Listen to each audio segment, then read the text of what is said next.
Hello everyone, in this video, I will show you the care of jasmine plant in the start of summers. With some important points, to get maximum blooms from jasmine in all around the summer season. So watch the entire video to get the whole knowledge. Jasmine plant is a summer season flowering plant that can give you hundreds of blooms with very minimum care. Point number 1.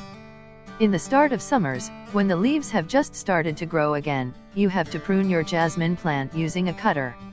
Use a clean cutter to prune the branches of jasmine plant. Cut only the tips of branches. It helps the jasmine plant to produce multiple branches from that point.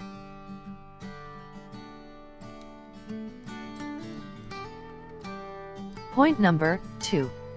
Dig the upper layer of soil, so the fresh oxygen can enter the soil and the aeration system also enhanced. You can use any type of tool, make sure you are not disturbing the root system of jasmine plant. Jasmine plant requires plenty of sunlight to grow new branches and flowers, so make sure your plant is placed in a sunny place with minimum 5 to 6 hours of direct sunlight.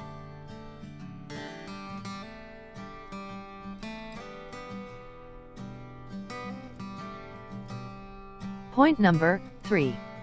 Add nutrients in the soil to make it fertile for the jasmine plant. To produce more jasmine flowers, more nutrients requires to the plant. For this, you can use compost tea liquid fertilizer that works very effectively for the jasmine plant.